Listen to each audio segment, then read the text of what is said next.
Hello and good Monday morning to you, my deep fried Snicker babes. Pour yourself some extra caramel, some extra coffee, and we are going to talk about the almost 3 books I read this week and the giant pile of I may or may not read next. Cool? So pour yourself a cup of coffee, and of course in the comments let me know what stories you're reading, loving, watching, enjoying, etc. Yeah, it was a week. It was a week, guys. Okay, the first one I finished, I'd shown you, and I just started last week. This is Impossible Creatures by Katherine Rundell. Comes out in September, which is, I think, only next month. So it's on its way. This had excessive hype. Philip Pullman, Neil Gaiman, Catherine Applegate, ridiculous amount of buzzy, like the next coming of Tolkien and Lewis and whatever. And I had some conversations with some of you fair author and book people in my DMs, and the hype's a little much. It was great. I have issues with it as an author and creator. Some chapters felt like they were missing scenes that just got cut for length, perhaps.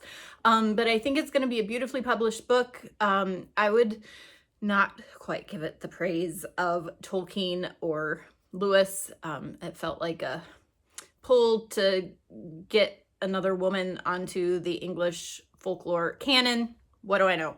Did like the creatures. I do like the bestiary, and I think it's going to be a beautiful book when it's published. For their end papers and sprayed edges, they're going to make it gorgeous. Huge release planned. I think kids will enjoy it. Picky kids might pick up on things, but I enjoyed it. It was a great adventure. I'll probably gift it. We'll see.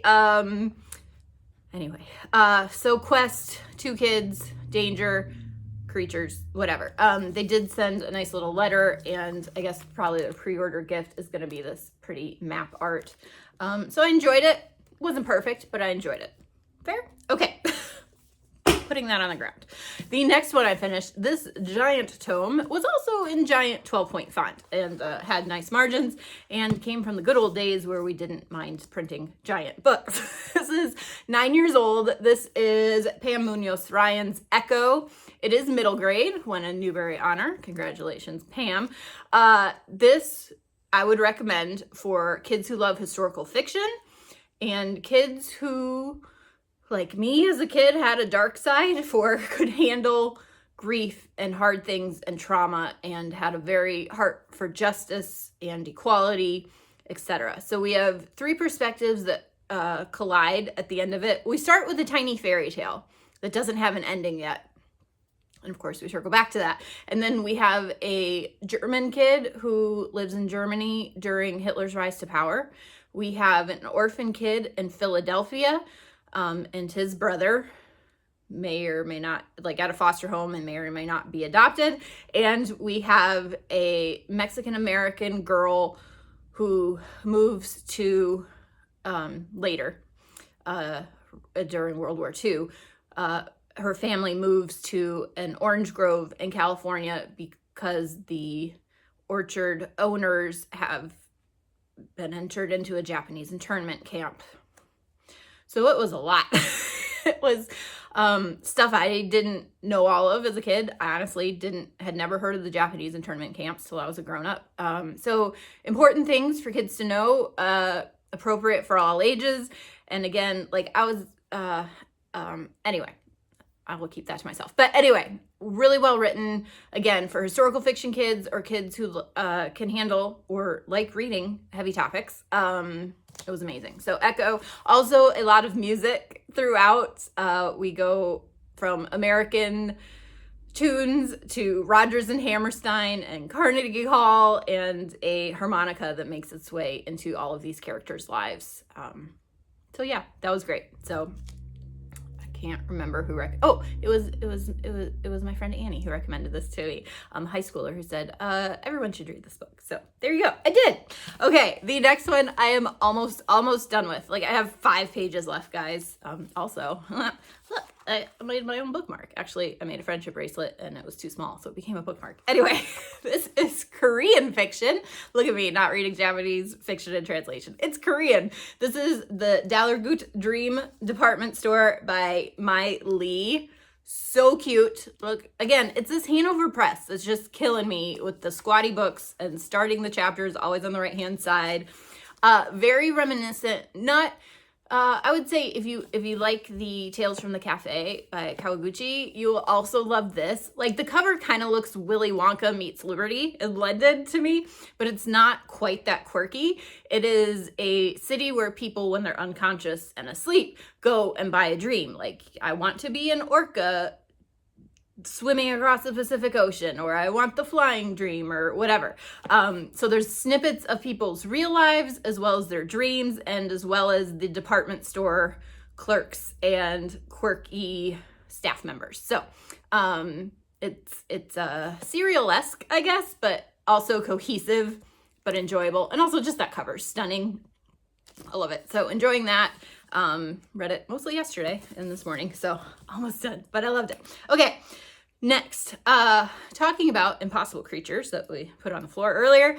This one was recommended to me instead. I've seen it around at Target, etc., but I didn't like the cover art. I'm sorry, I'm just that girl. But this is Once There Was by, oh, I should have practiced this and looked it up. Kiyash Mosef. Shiny cover. Just came out in paperback, I think. I was surprised I'd only seen it in hardcover, and then I looked it up and there was paperback, so I got the paperback. At least talking about the creatures and how much I loved the creatures and Impossible Creatures, I heard this one did it first. So this has been on the New York Times bestseller list for a while. Again, just wasn't attracted to the cover. Just reasons. But looking forward to that because middle grade and creatures. So looking forward to that. We'll see how it compares to Impossible Creatures. Not that there isn't room for all of us, but we like seeing how different people approach things. And yeah, looking forward to that. And then the may or may not read next pile, guys. I pulled a bunch because I have no idea. I was in a very paperback mood, probably after Echo, because I couldn't carry that around town, could only read it at home. So we'll see if I actually make it through any of these hardcovers. Lady Macbeth by Ava Reid just came out. Sorry, Lady M. I'm not in the theater, though. I can say Macros. Also, the end sheets look like the same artist of Masters of Death. From that book. So anyway, oh, also you have to see this naked cover, guys. This is at least, I think it's every edition, but I happen to get mine at Barnes & Noble. Stunning, hot pink, and boom, boom, boom. I love it. I just love it. You know, I am a Shakespeare nerd. My website says so, and I tell you guys often. So looking forward to that. It is adult fiction. Cover price was $28.99, so I do not know content yet. Here's Middle Grade, another one I bought for the cover. It is a paper artist that I'm obsessed with, but also social media and kids, easy read. I'm looking forward to that because I like knowing what's happening in middle grade fiction, what kids are dealing with. I might need a thriller again. I feel like it's been a while since I read a mystery. This is Riley Sager's Middle of the Night, which also has a little bit, I think, of a horror supernatural element. So I'm not wild about the neon green, but whatever. This was my April signed indie pre-order. Haven't read it yet, but God bless Jeff Zentner and Hot Cowboys, but haven't read it. This is adult fiction, his adult debut. I've read all of his YA. He's an incredible author and looking forward to that. Just haven't gotten to it yet. And keep hearing good things. I just haven't read it yet. So if I get in the rom-com mood, I know this weekend was romance bookstore day. So congrats to you who went out and celebrated. I was at home being antisocial. Emily Henry's Funny Story. Need to read it because I need to get this copy back to my friend Haley. Okay, that's all. I'm gonna go drink more coffee, eat my breakfast, and get my behind in the studio. So love you guys. Hope you're well. And as always, let me know what stories you're reading, loving, enjoying, and we'll chat at you later. Bye.